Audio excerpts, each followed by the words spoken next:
Hello friends, welcome back to another video of Simple Pharma Basics. In my previous video, I have already talked about the introduction of the GPAT exam and syllabus which you have to study and what are the other benefits which you will get if you get qualified the GPAT examination.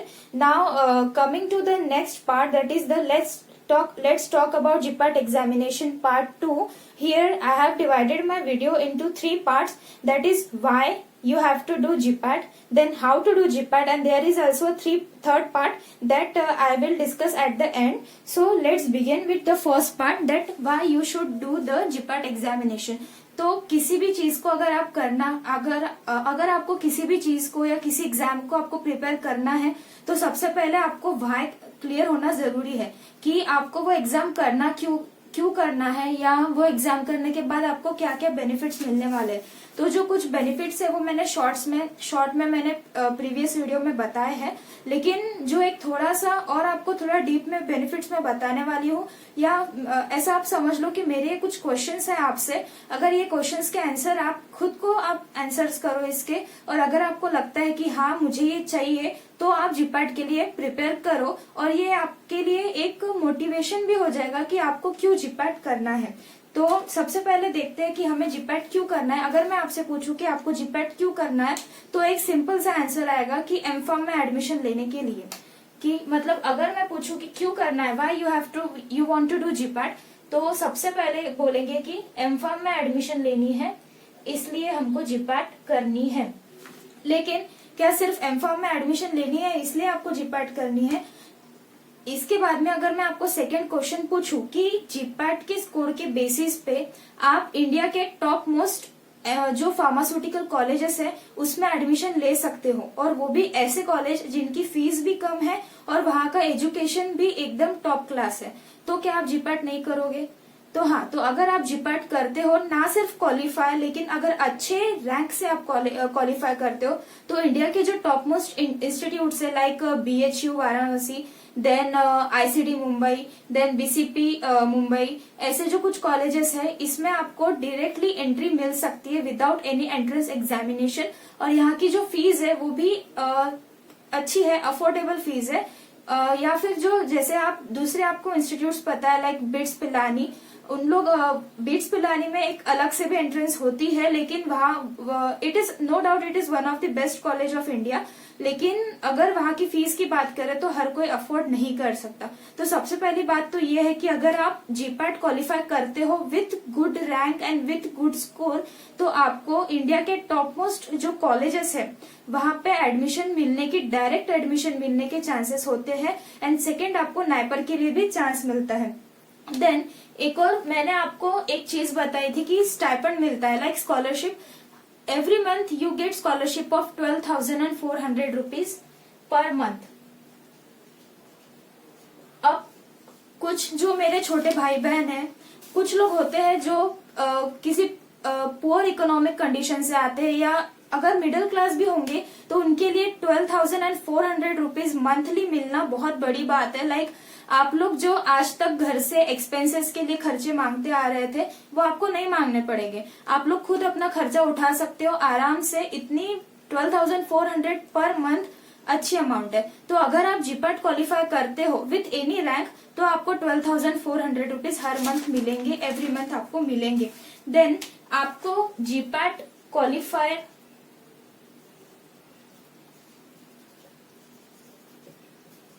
का tag भी मिलेगा. GPAT qualified का tag होना एक अपने आप में एक बड़ी बात है. अगर आपके पास में टैग आपके ऊपर लगा है कि आप जीपैट क्वालिफाइड हो, तो ये आपको औरों से थोड़ा अलग बनाते हैं. स्पेशली अगर आपको आगे चल के एकेडमिक्स में जॉब करनी है, और अगर वहां पे आप बोलते हो कि आप जीपैट क्वालिफाइड हो, या अगर आपके रेज्यूमे में लिखा है कि आप जीपैट क्वालिफाइड हो, तो एक अलग से जो है आपकी इमेज वहां बनती है. देन जब आप जीपैट प्रिपेयर करते हो तो आपको हर चीज का डीप नॉलेज होता है, हर चीज का डीप और थरो नॉलेज होता है. और आप बताओ कि कौन सा ऐसा स्टूडेंट है जिसे डीप नॉलेज नहीं चाहिए. अगर किसी चीज की आपको बेटर अंडरस्टैंडिंग हो रही है just while preparing for the GPAT, तो क्यों नहीं करना चाहिए जीपैट.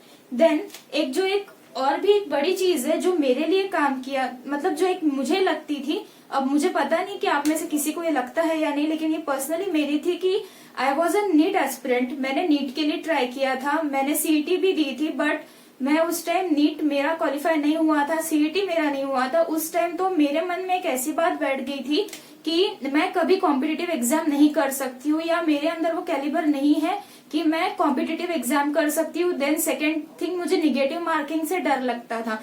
तो एक मुझे खुद को प्रूव करना था कि नहीं, मैं कॉम्पिटिटिव एग्जाम दे सकती हूँ, मैं एंट्रेंस एग्जाम क्लियर कर सकती हूँ, और मैंने ये बहुत अच्छे से किया। तो ये भी एक रीजन है कि जिन लोगों ने नीट या सीईटी के लिए ट्राई किया था लेकिन उन लोगों का नहीं हो पाया, तो वो कहीं ना कहीं अंडर कॉन्फिडेंट हो गए हैं कि उन लोगों को ऐसा लगता है कि वो जो है कॉम्पिटिटिव एग्जाम उनसे नहीं हो पाएगा, या निगेटिव मार्किंग उनके बस की बात नहीं है। तो उन लोगों को जरूर जीपैट के लिए ट्राई करना चाहिए, और अगर आप जीपैट क्वालिफाई कर लो ना, तो सच में आपका कॉन्फिडेंस बहुत बढ़ेगा। तो ये थे कुछ रीजंस कि आपको क्यों करना चाहिए जीपैट। अब अगर आपका वाई क्लियर है तो हाउ तो आपका क्लियर हो ही जाएगा। तो अभी मैंने आपको ये कुछ रीजंस बताए कि आपको क्यों करनी चाहिए जीपैट। अब मैं बात करती हूँ हाउ पे। हाउ के बारे में अगर बात करना है कि अगर आपको जीपैट कैसे प्रिपेयर करना है, तो सबसे पहला क्वेश्चन आता है when to start. When to start, ये बहुत लोगों के दिमाग में आता है कि हम लोगों ने कब स्टार्ट करना चाहिए। अभी हम लोग 5th सेमेस्टर में है, या अभी की बात करूं तो अभी 6th सेमेस्टर चल रहा है 3rd ईयर वालों का, तो हम 6th सेमेस्टर में है, या हम लोग 1st ईयर में है, 2nd ईयर में है, तो हम लोगों ने कब स्टार्ट करना चाहिए।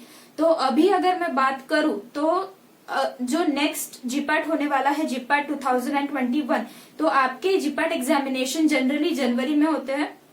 तो अभी आज से अगर अपन देखें तो ज्यादा में ज्यादा 7 से 8 महीने बाकी है।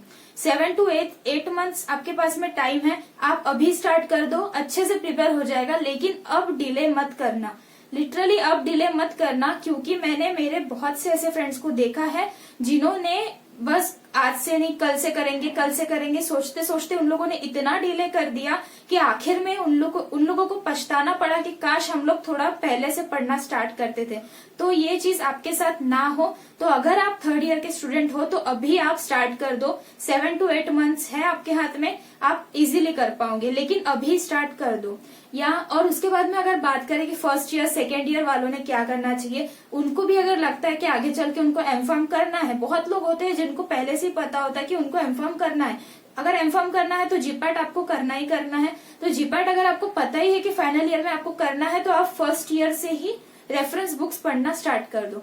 1st ईयर से जो अपनी कोलॉजी के लिए जैसे केडी त्रिपाठी है, देन सुटिक्स के लिए मार्टिन है, लैकमन है, जो ऐसे रेफरेंस बुक्स है वो आप अभी से स्टार्ट कर दो पढ़ना। क्योंकि जब आप 3rd ईयर में आप जब जीपैट की प्रिपरेशन स्टार्ट करते हो तो आपके पास इतना ज्यादा टाइम नहीं होता है कि आप ईच एंड एवरी सब्जेक्ट को रेफरेंस बुक से पढ़ो। स्पेशली जो माइनर सब्जेक्ट्स है लाइक बायोटेक्नोलॉजी, माइक्रोबायोलॉजी, आपके पास इतना टाइम नहीं होता है कि आप ईच एंड एवरी सब्जेक्ट को जो है रेफरेंस बुक से डीपली पढ़ो।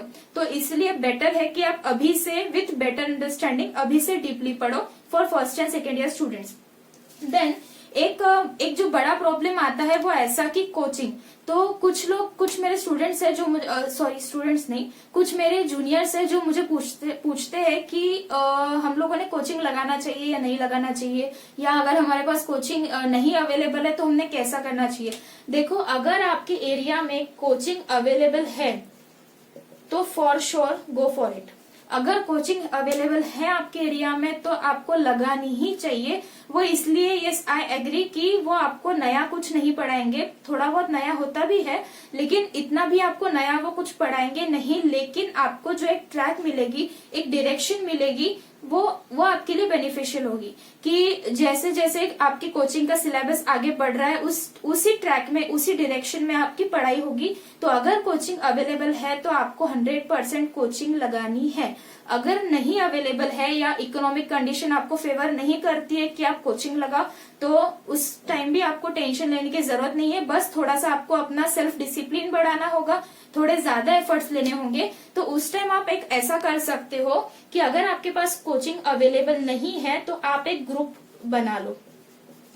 ये ग्रुप आपको आपके फ्रेंड्स देखकर नहीं बनाना है, लेकिन इस ग्रुप में ऐसे लोग चाहिए जो आपके जितने ही सीरियस है पढ़ाई को लेके और आपके जितने ही सिंसियर है, पंक्चुअल है, ऐसे लोगों को लेकर आप ग्रुप बनाए। और चलता है, अगर सबका अगर पढ़ाई करने का तरीका अलग हो तो कोई प्रॉब्लम नहीं है, लेकिन ग्रुप में ऐसे लोग चाहिए जिनमें सीरियसनेस हो। तो आप 3-4 लोगों का ग्रुप बना सकते हो, सफिशिएंट है। और ग्रुप में आप लोग डिस्कस कर सकते हो, आप लोग डिसाइड करके पढ़ो एंड देन कि कैसे पढ़ना है, कैसे स्टार्ट करना है, उसके लिए अभी मैं बताती हूँ कि हाउ टू स्टार्ट। बहुत से जो मेरे जूनियर्स है या जो लोग मेरे छोटे भाई बहन जो मेरे कांटेक्ट में है, वो लोग मुझे पूछते हैं कि हम लोग स्टार्ट कहाँ से करें।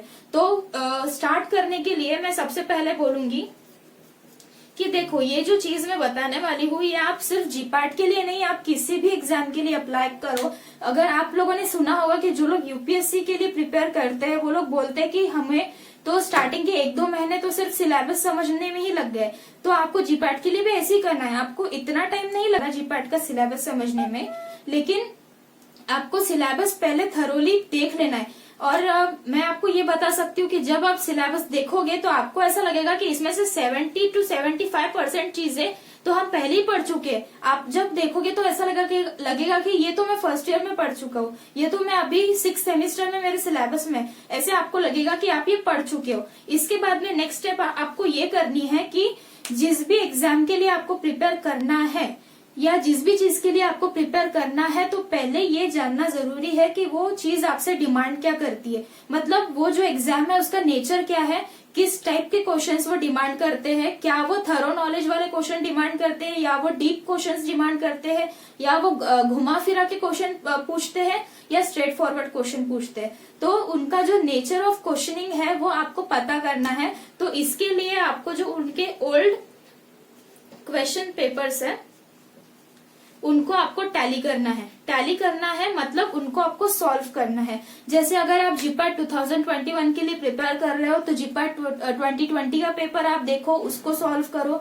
देन 2019 का, 18 का, ऐसे आप पेपर सॉल्व करो। और जब आप पेपर सॉल्व करोगे तो आपको पता चलेगा कि जो ये चीज समझ रहे थे कि 70 to 75% चीजें आपको आती है, ये आपका पूरा माइनस होके आ जाएगा 50% पे। यस, क्योंकि आपको हर चीज वहां याद नहीं आती है। ये मैं इनिशियल बात कर रही हूँ जब आपने प्रिपरेशन स्टार्ट नहीं की है। तो अब जब आप ओल्ड पेपर सॉल्व कर रहे हो तो आपको समझ में आएगा कि यार ये तो चीज मैं बस एक बार पढ़ लूं तो मैं इसके आंसर्स दे सकता हूँ, यार मैं इसको बस एक बार देख लूं तो मेरे को इसके आंसर्स आ जाएंगे। तो इस टाइम आपको समझ में आ जाएगा कि आपको क्या क्या पढ़ना है। तो उस हिसाब से फिर आप खुद की स्ट्रेटेजीज बना सकते हो। आपको ये समझ में आएगा कि आपको क्या पढ़ना है। ठीक है, तो ओल्ड क्वेश्चन पेपर्स आपको पहले सॉल्व करना है ताकि आपको पता चले कि किस तरह के क्वेश्चंस वहां पूछते हैं। देन प्रिपरेशन के पहले भी आपको ओल्ड पेपर सॉल्व करना है और प्रिपरेशन के बाद में भी आपको ओल्ड पेपर सॉल्व करना है। अब ओल्ड क्वेश्चन पेपर्स जो है वो इंटरनेट पे बहुत से साइट्स पे अवेलेबल है, लेकिन आई विल सजेस्ट कि जो इनामदार बुक आती है, नजमा इनामदार मैम की जो एक बुक आती है, उसमें क्वेश्चन पेपर्स के साथ साथ वो उसका एक्सप्लेनेशन भी देते हैं। ईच एंड एवरी क्वेश्चन का एक्सप्लेनेशन अवेलेबल होता है। तो आई वुड सजेस्ट कि आप वहां से सॉल्व करो, क्योंकि जब आप क्वेश्चन का आंसर का जो एक्सप्लेनेशन है वो पढ़ते हो तो उसके साथ साथ आपको 2-3 नई बातें और पता चलती है। तो इसलिए आप वो रेफर करो, वहां से आप सॉल्व कर सकते हो। ठीक है, तो ये हो गया कि हाउ टू स्टार्ट।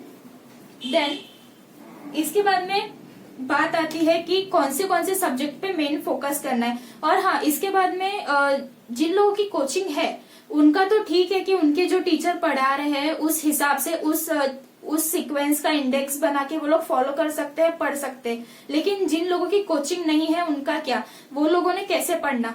तो आपके पास में जिनके पास में कोचिंग नहीं है उनके पास अपना एक स्टैंडर्ड इंडेक्स अवेलेबल है, वो है सिलेबस। तो आप सिलेबस देखिए, सिलेबस की जो सीक्वेंस है, जो सब्जेक्ट्स दिए हैं उस हिसाब से आप पढ़ते जाइए। जो आपका एक बार पढ़ के हो चुका है उसको आप टिक मार्क कीजिए और आगे बढ़िए।